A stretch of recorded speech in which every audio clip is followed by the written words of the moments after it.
বন্ধুরা আমার অবস্থাটা কি হয়েছে, এই যে আমার ক্যামেরা আমি দেখাইতেছি টোটাল কাম করে ভাইটা দেখেন আমার অবস্থা কি হয়েছে ভাই।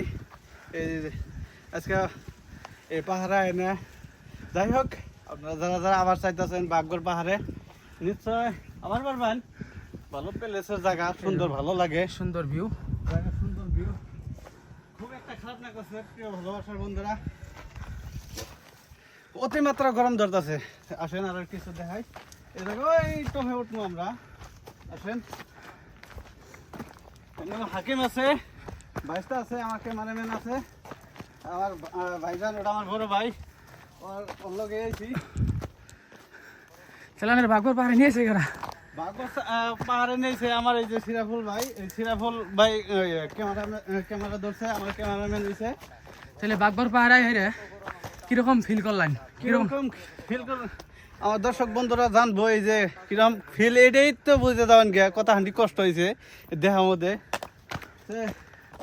এই যে আমার ভাইজান, এই যে আমার এই যে আমার চাচা।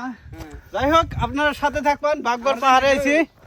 এই যে আমার ইউটিউব চ্যানেলে আমার এই ব্লগটা আমার অ্যাকচুয়ালি এইচপি লাগানো আছে তো, হর্স পাওয়ার গুলো কয়, হর্স পাওয়ার উঠতেছে, আমার কিন্তু হর্ন লাগা নাই। যাই হোক গরম না দেখুন অবস্থা দেখুন, জীবনের শেষ, জীবন শেষ। আজকে হেদি সাহেব বিয়া করার আগে যদি জীবন শেষ হয়, পাহাড়ে অল্প সামথিং উঠছে, বিয়া করার পিছে ওর কি হবো এটা আগে জিজ্ঞেস করো। অল্প এটা দেখেন বন্ধুরা, এত উপরে উঠছি, মোটামুটি 30 কিলোমিটার উপরে উঠছি আমরা বাঘগড় পাহাড়ে।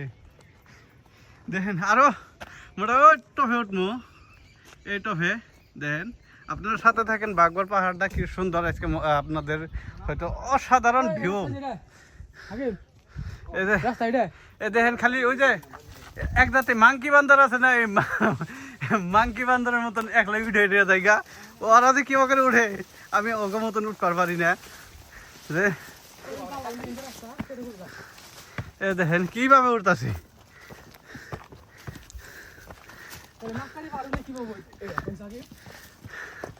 দেখেন অসাধারণ ভিউ।